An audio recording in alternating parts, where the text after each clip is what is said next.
Nós hoje vamos lembrar alguma coisa a respeito de um tema que foi muito falado durante a pandemia, que é a questão da solidariedade, né?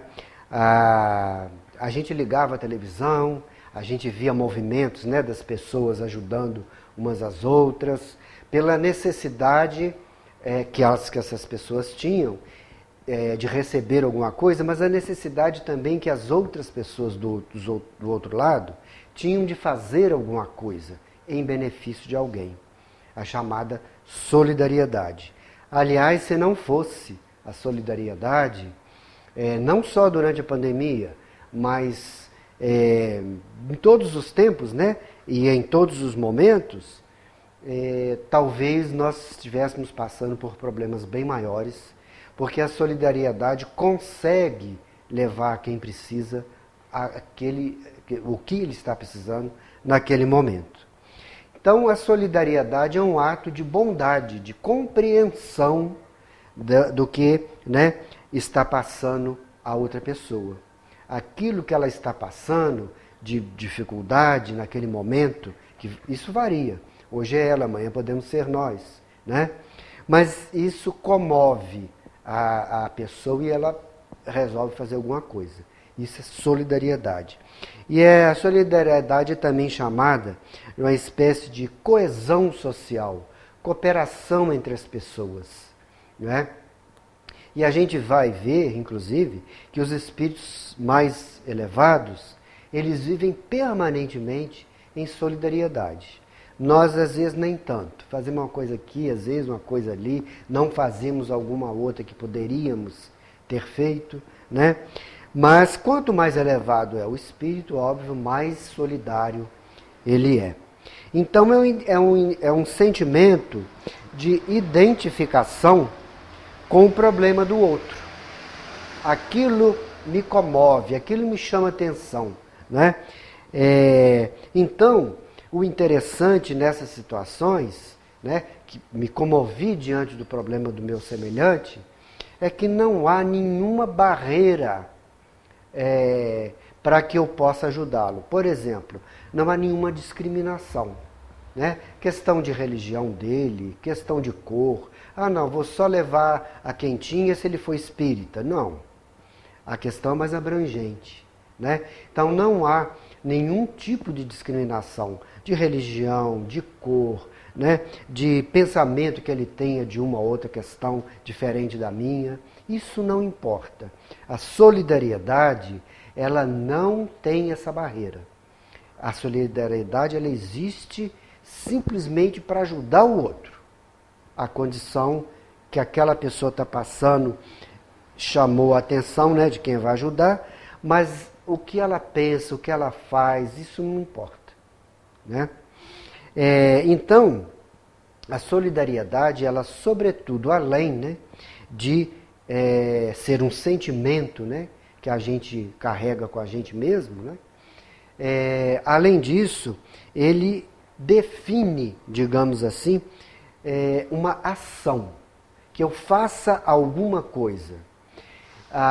Eu estou assistindo a televisão, por exemplo, passou lá uma situação de problemas que está vivendo determinadas famílias em determinado local. A reportagem está mostrando aquilo. Aquilo me comoveu, me comoveu mesmo, com sentimentos mesmo, né? Foi real aquilo, não foi uma invenção minha, me comoveu mesmo. Mas se eu não fizer nada, não é solidariedade. Posso não fazer exatamente para aquela pessoa que está na reportagem, mas tem outras situações que eu posso fazer, né?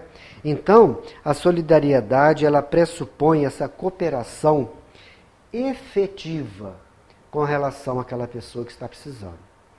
E é claro, as pessoas precisando, muitas vezes, não é de coisa material, mas precisando, às vezes, de uma atenção, que ela está passando um momento difícil.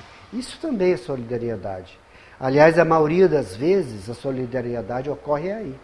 Até mesmo naquele momento que você vai levar algo de material para alguém, ela se sente muito mais importante se a gente der atenção para ela.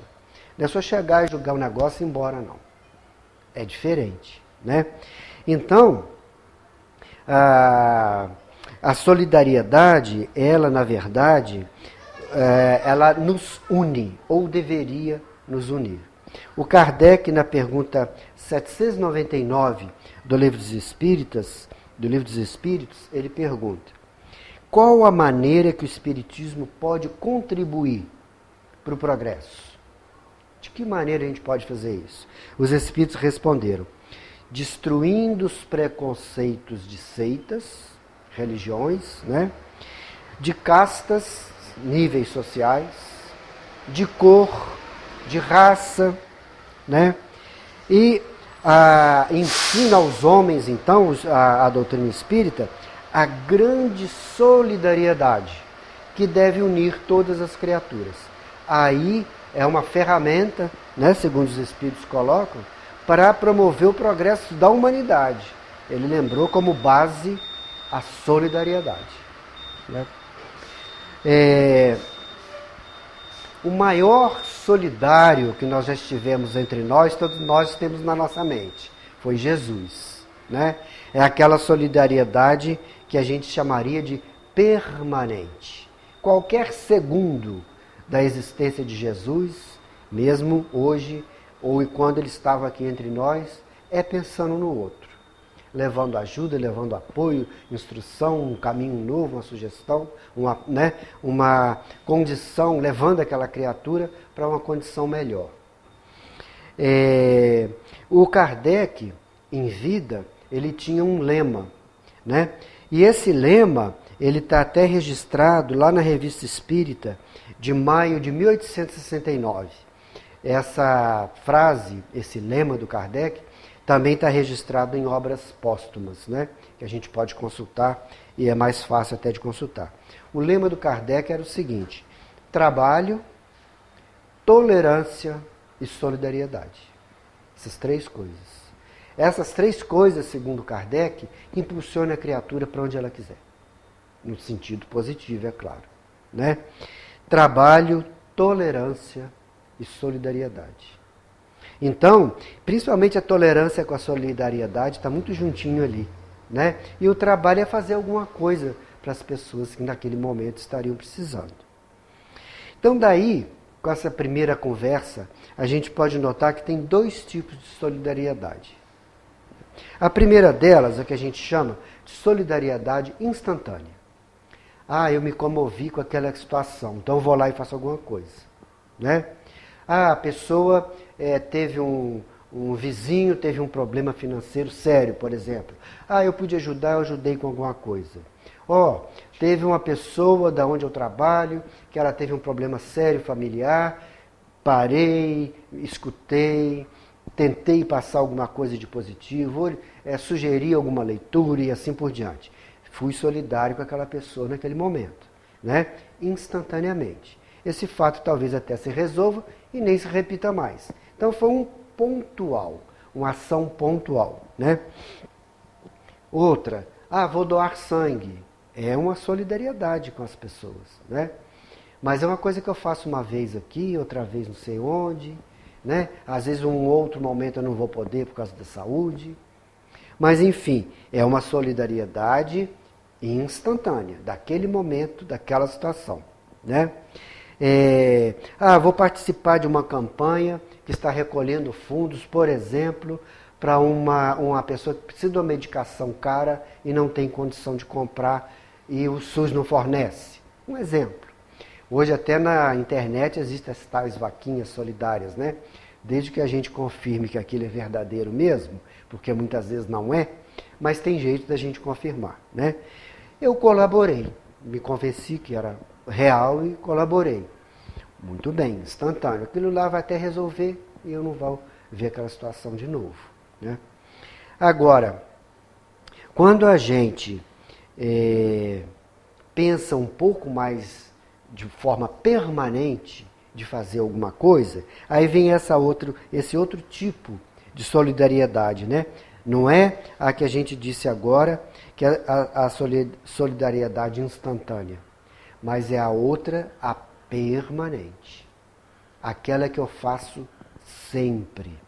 E como é que é a solidariedade permanente, né?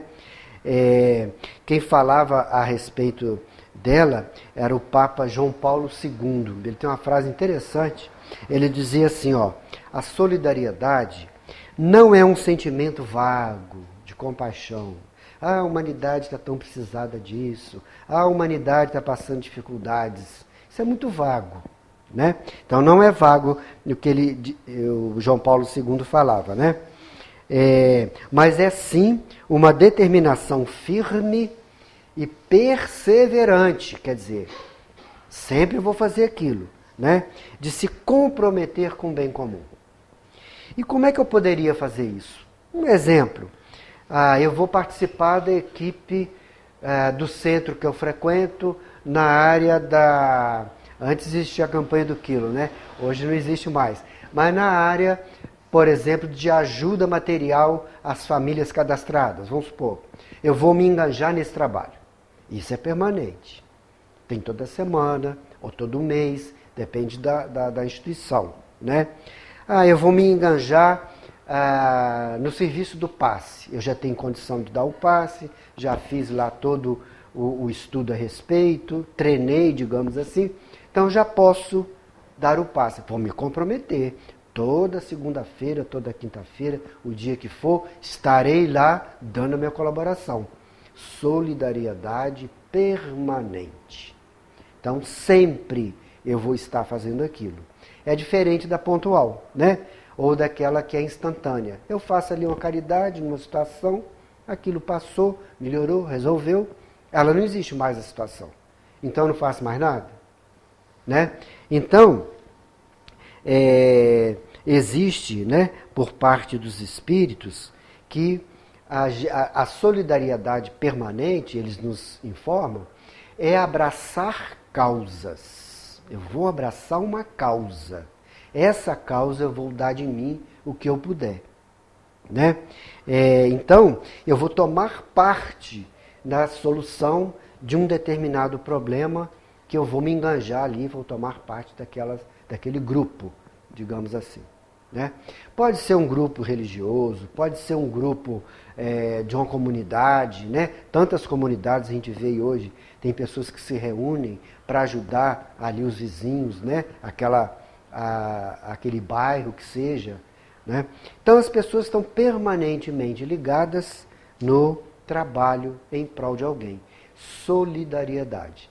Chama atenção, todos nós aqui provavelmente sabemos desse caso, que é o padre Júlio Lancelotti em São Paulo, né? Permanentemente a vida dele inteira foi doada ao semelhante dele. São as pessoas necessitadas. Ele trabalha com o pessoal de rua, né? Morador de rua. Então é isso, é se ligar a uma causa, solidariedade permanente. E é o interessante também que nessa questão de ser voluntário, né, em algum movimento, sempre é possível, sempre tem essa chance, né, que a gente possa dar continuidade permanentemente, né, nessa nossa resolução, né, de ajudar, de fazer alguma coisa. E é interessante que quando a pessoa é solidária, ela recebe mais do que aquela que ela doou alguma coisa. Pode ser doou um momento de conversa, doou um bem material, igual o Júlio Lancelotti lá, com milhares de quentinhas por dia, né? Então, o retorno para a própria pessoa, ele é muito maior do que quem recebe, né? Tem um pequeno conto do Leon Tolstói. Leon Tolstói é um escritor russo, né? Ele viveu entre 1828 e 1910. Inclusive, já desencarnado, ele deu psicografia pela Ivone Pereira, né? De alguns contos que estão registrados lá na obra da Ivone Pereira. E ele tinha esse hábito, né? De escrever muitos contos. É uma pequena história com um certo fundo, né, positivo ali que brota daquela história. E eu vou lembrar um conto dele aqui, pequenininho e bem simplesinho, mas às vezes uma historinha simples, ela nos remete a entender aquilo que às vezes palavras difíceis ou muito rebuscadas ia deixar dúvida, né, de entendimento na gente mesmo. Então é uma historinha simples. E ele dizia, o Leon Tolstói, em vida ele escreveu esse conto, que na Rússia, todos nós sabemos, existem invernos rigorosíssimos, né?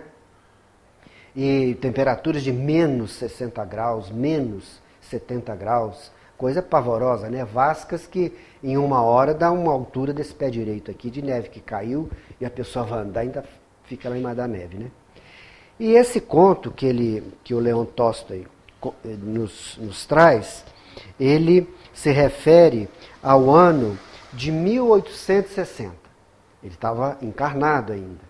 E ele se refere que esse ano lá na Rússia, o inverno foi extremamente rigoroso, até fora do normal, né?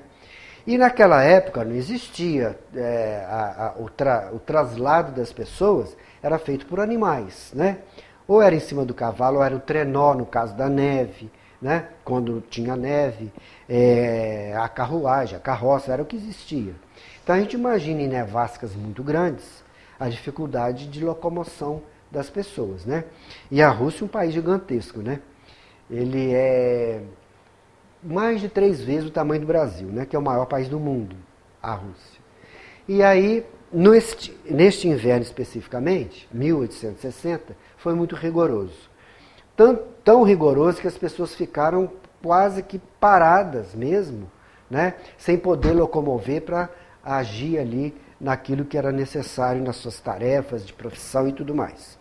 E um outro detalhe, em 1860 não tinha previsão de tempo como a gente tem hoje, com satélite, com não sei mais o que, né?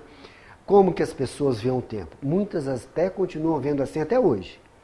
A gente vai no interior, lá na roça, ó, aquele passarinho ali quando voa, assim é porque vem chuva aí. E não dá outra, o passarinho não erra, né? Ó, quando aparece muita praga, assim, um grilo que come ali a roça e tal, é porque vai vir um calor muito forte. E não erram, dá certinho. Na Rússia, nessa época, não era diferente. Então, eles viam as condições climáticas pelas coisas que aconteciam. Ó, a raposa passou assim, então vai melhorar o tempo. Ó, aquele passarinho voou, tal. E nessas questões aí, o dono de uma fazenda notou que a movimentação toda dos animais e tudo mais estava mostrando que o dia seguinte ia ser um dia mais ameno, com menos neve, mais quente um pouco. E ele resolveu então pedir a 2 trabalhadores da fazenda dele para ir lá no outra localidade resolver um problema dos animais dele lá. Bom, estava tudo demonstrando que o tempo iria melhorar. Combinaram no dia seguinte, cedinho, sair de trenó, em cima da neve ainda, o inverno estava acabando, mas não tinha terminado, para ir a tal localidade. A viagem ia ser em torno de 7, 8 horas de trenó. Ocorre que passados 2, 3 horas, caiu uma nevasca inesperada. A raposa aquele dia errou o negócio lá. Então a neve veio que veio mesmo, né? E aí eles não viram outra alternativa, senão liberar o animal do trenó, porque não estava conseguindo andar mais, a neve subiu muito, soltar né? E mesmo para carregar a pessoa em cima, o animal não ia conseguir. E eles a pé, a ideia era retornar.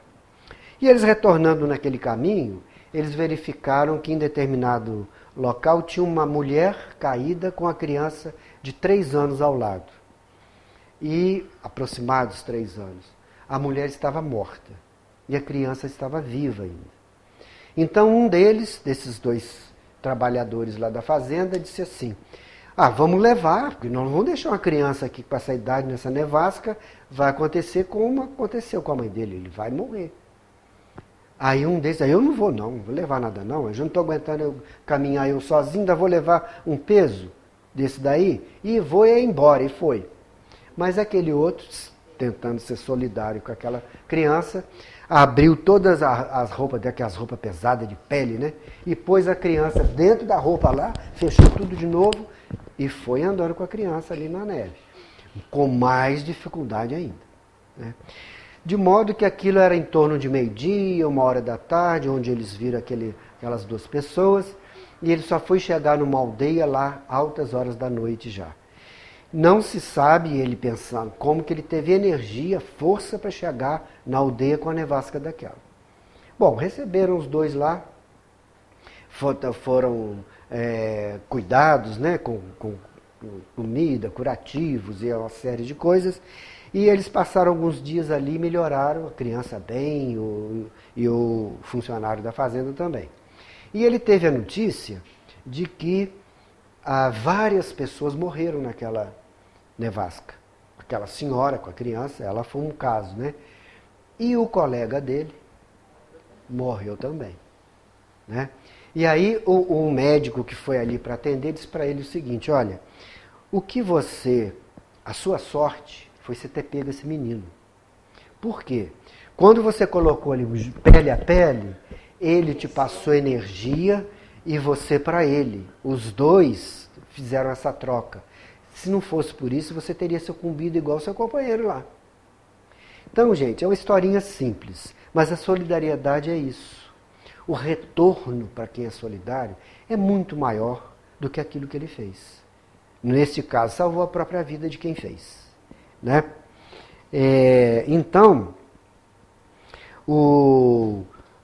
exemplos, né, não faltam de como a solidariedade pode ser benéfica para as pessoas.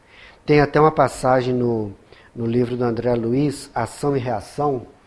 A gente sabe que o André Luiz participava de várias equipes espirituais, né, que vinham de nosso lar aqui para o plano encarnado, para levar vibrações boas para os hospitais, né, para as famílias que pediam em oração auxílio, e ele participava dessas equipes. Numa dessas equipes, o chefe da equipe, digamos assim, né, era o Silas. E eles, naquela noite, iam para um hospital fazer exatamente todos esses atendimentos.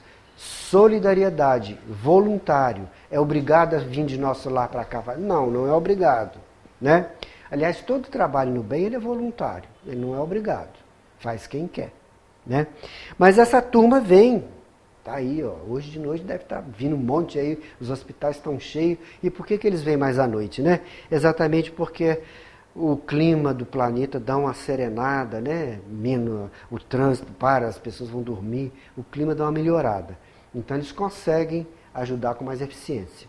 E numa dessas vindas aqui no hospital, o Silas estava dizendo o seguinte: olha, eu estou sabendo que eu, Silas, vou reencarnar proximamente. O André Luiz conta isso lá no Ação e Reação. E eu estou fazendo isso daqui, esses trabalhos, voluntariamente, né? E com certeza, quando eu estiver encarnado, que a minha programação é que eu tenho uma doença séria para resgatar débitos lá do passado, eu espero que mãos amigas venham me ajudar. E peço a Deus que socorra, né? Ou seja, ele faz a solidariedade hoje, não pensando em receber amanhã, mas com certeza vai receber amanhã, né? Então, a solidariedade, ela é uma via, né, de mão dupla. Você fornece alguma coisa, mas recebe muito mais. Muitas vezes um problema de saúde que eu estou com ele, um desconforto, uma coisa qualquer, eu vou lá naquela intenção de ajudar, de trabalhar, de fazer o bem, aquilo também é resolvido, né? É resolvido e como um retorno até ali da solidariedade. O Kardec, lá no Livro dos Espíritos, na pergunta 766, ele pergunta se a vida social ela é natural, está na natureza, né? Ou seja, nós somos criados para viver sozinhos ou uns com relação com os outros, né? Tendo relações de umas pessoas com as outras. A resposta: certamente Deus fez o homem para viver em sociedade. Por quê? A natureza não faz nada à toa, né? Mas nós temos voz, nós conversamos, nós trocamos ideias. Para que isso? Para ficar sozinho? Não, para viver em sociedade, né? E ainda no comentário da pergunta 768, Kardec complementa que nenhum de nós é completo. Nós precisamos do outro para alguma coisa. Completa a gente não é. Né? Até, os animais, inclusive, uns precisam dos outros também. A gente sabe que na natureza é tudo encadeado. Né? Tem aquele bichinho que vai lá, que come uma fruta e vai levar a semente para um outro lugar, lá vai dar uma outra árvore, que vai a floresta continuar. Né? Tem a que a gente chama de predação. Né? Um animal se alimenta do outro, o outro das plantas, ou seja, mesmo os animais, e nós também, precisamos uns dos outros. Né? E Joana de Ângeles, nesse ponto, lá no livro Leis Morais da Vida, ela diz o seguinte a respeito disso, ó, que é inclusive o objetivo da presença de Jesus na Terra, do Evangelho de Jesus. Né? O cristianismo possui o extraordinário objetivo do cristianismo, criar uma sociedade equilibrada. Esse é o objetivo do cristianismo. Na qual essa sociedade, né, todos os seus membros sejam solidários entre si. Então é o objetivo do Evangelho, né, trazer equilíbrio para o nosso planeta. E esse equilíbrio se traduz na solidariedade, uns ajudando os outros. Hoje eu ajudo, amanhã eu sou ajudado, como disse o Silas ali, na turma que estava ajudando lá no hospital. Né? E um outro detalhe também que a Joana de Ângeles complementa, é que a vivência cristã, ela cria um clima de convivência social sadia. Então, muitas vezes a gente passa por fases, né? A gente tem um exemplo aí, uma guerra hoje. Aliás, não é só a guerra da Rússia contra a Ucrânia, né? A gente sabe que hoje no mundo tem umas 30 guerras em andamento. Essa é a mais falada, porque está na Europa, né? Que ali tem uma mídia enorme, né? Mas isso é um desequilíbrio. Então isso é o contrário do Evangelho. O Evangelho quer equilíbrio, solidariedade entre as pessoas, e não umas contra as outras. Pode pensar diferente, pode ter cor diferente, religião diferente, não importa. Solidariedade não olha nada dessas questões. Né? Ainda André Luiz, no livro Agenda Cristã, ele coloca a seguinte frase, vou até ler aqui para ficar bem claro para todos nós, né? Estime a solidariedade. Você não poderá viver sem os outros, embora na maioria dos casos os outros possam viver sem você. A gente às vezes se dá muito valor em excesso, né? Mas não. Nós precisamos dos outros. Né? Aí vem o orgulho, às vezes, a vaidade, né? Que isola a pessoa. Então, a solidariedade é como diz Joana de Ângeles, ela é cristã. Ela veio para equilibrar, né, a nossa sociedade. Solidariedade. O Leon Denis, no livro Grande Enigma, ele tem uma frase interessante que é a seguinte, ó. Nessa penosa e laboriosa evolução, todos nós estamos aqui para evoluir, né, que arrasta os seres, há um fato consolador, no qual se deve insistir. Que fato consolador é esse durante a nossa evolução, né? E ele diz lá, ó, em todos os graus de evolução, a alma é auxiliada, socorrida pelas entidades superiores. Então ele está frisando isso. Nós não estamos sozinhos. A solidariedade do plano espiritual para conosco, ela é permanente. Ela não é pontual, né? Ela é permanente, é o tempo todo. São grupos e grupos e grupos de espíritos que se deslocam do plano espiritual para nos ajudar aqui, né? Então, todos os espíritos em marcha, completa lá o Leon Denis, estão sendo permanentemente auxiliados. Aqueles que estão acima nos auxiliam, acima de nós, e aqueles que eventualmente estiverem necessitando hoje, próximos de nós, a nossa parte é ajudar também. Então é uma cadeia, né? Quem está mais acima auxilia quem está mais abaixo na evolução. Ou até quem materialmente nesse momento está precisando mais e alguém pode ajudar, ele faz essa troca. Amanhã pode se inverter. Né? No mundo a gente sabe que nada é permanente aqui. Né? Tudo pode mudar de uma hora para outra até. Sem aviso até, né? A gente não sabe a nossa programação espiritual. O Leon Denis complementa então lá no livro O Grande Enigma, dizendo o seguinte, que nas almas evoluídas, o sentimento de solidariedade torna-se intenso. Almas evoluídas, torna-se intenso, né? Para transformar em comunhão perpétua entre todos os seres e Deus. Então a solidariedade é isso, né?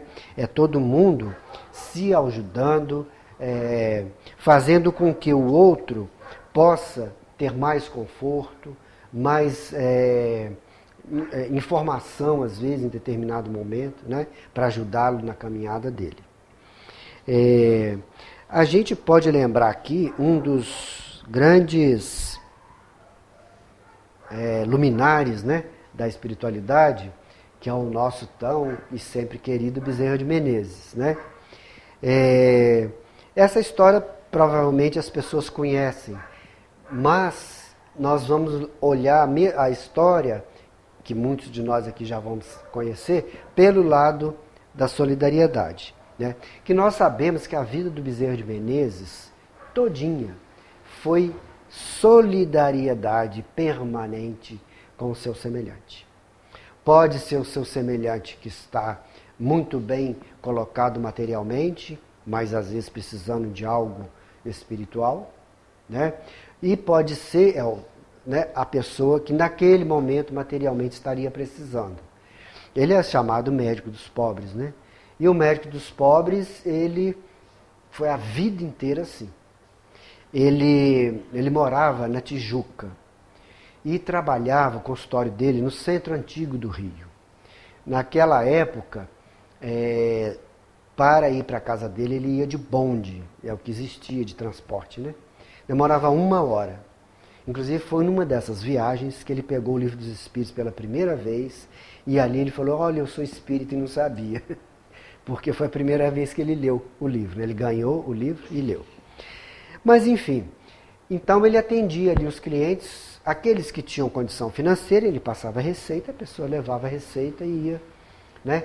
E eventualmente ele não cobrava nem de ninguém também. Mas a pessoa já conhecia a fama dele, se ele tinha condição ele pagava. A maioria não tinha dinheiro. Então chegava lá uma mãe com 2, 3 filhos, doentes. Aí passava a receita é essa, minha amiga. Mas eu não tenho dinheiro para comprar, dizia a pessoa que estava lá. Ele enfiava a mão no bolso, tirava o dinheiro e entregava.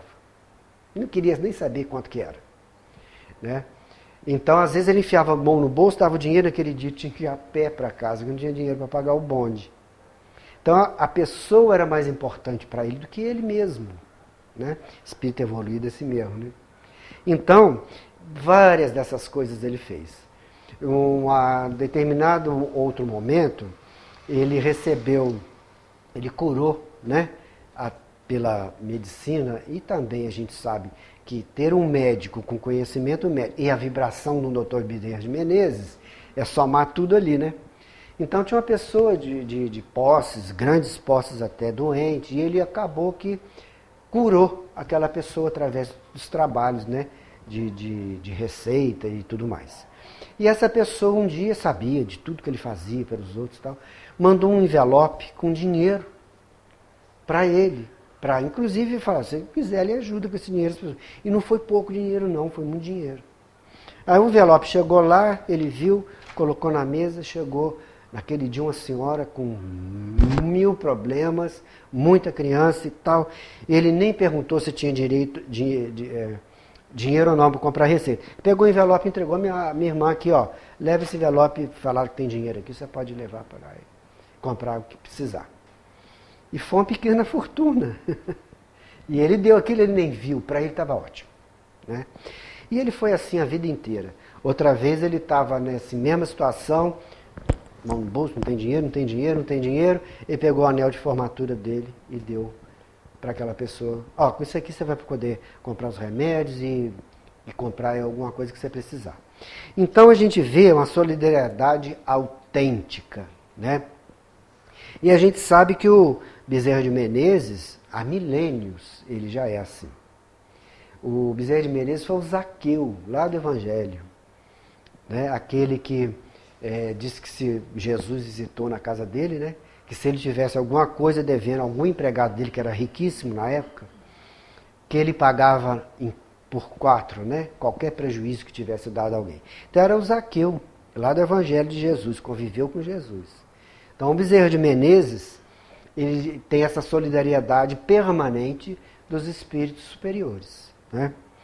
Então, nós sabemos que o Bezerra ele desencarnou ali no ano de 1900, né? Teve uma doença grave, ele ficou algum tempo de cama e desencarnou lá no ano de 1900. E ele foi recebido, né, no plano espiritual pela filha dele, que tinha... Ele teve uma filha que, quando encarnado, um dos filhos, né? A Celina, ela desencarnou com 18 anos aqui na Terra. É um espírito de altíssima envergadura, muito mais até do que ele mesmo. Mas ela veio com alguma missão que não sabemos qual foi, né? Mas desencarnou novinha, com 18 anos apenas. E quando o Bezerra desencarnou, com 69 anos, né? Mesma idade que Kardec desencarnou, por sinal, 69 anos. Ele foi recebido no plano espiritual pela Celina. Então ele foi recebido num ambiente agradável, né? E ali ele estava conversando com ela, muito satisfeito de estar a filha dele ali com ele, né? Que ele amava a filha dele, ama até hoje, né? E então ele escutava assim, um burburinho lá fora, aquelas conversas, muita gente e tal. Mas minha filha, que está vazio, tudo tão calmo aqui, o que está acontecendo? Que conversaiada é essa aí, né? Ah, vem cá, meu pai. Levou assim numa janela, uma espécie de um balcão assim, né? Abriu aquela porta, uma sacada grande. Tinha gente a perder de vista. A vista não alcançava mesmo, não. De tanta gente que tinha ali naquele local. E ele, mas quem são essas pessoas? Essas pessoas, disse a Celina para ele, essas pessoas, meu pai, são aquelas que o senhor ajudou quando estava encarnado. O senhor foi solidário com todas elas que estão aqui. Tem muita gente que só foi solidário e está encarnado ainda. Esses aqui já desencarnaram, né? E eles vieram prestar uma homenagem ao seu retorno ao plano espiritual. Então, isso a gente vê. É um espírito que permanentemente é solidário com os outros. Esse retorno, como esse do Bezerra, é muito maior do que aquilo tudo que ele fez, né? Então, a partir dali, né, ele continuou conversando com a Celina. E a Celina, ela é do grupo de Maria de Nazaré. Ela convive com Maria de Nazaré. Não é um espírito bem, né? Tem até algumas pessoas que ficam imaginando por que ela encarnou na família do Bezerra, ele como pai, né? O que ela teria feito ali em 18 anos? A gente não sabe. Mas ela convive com Maria de Nazaré.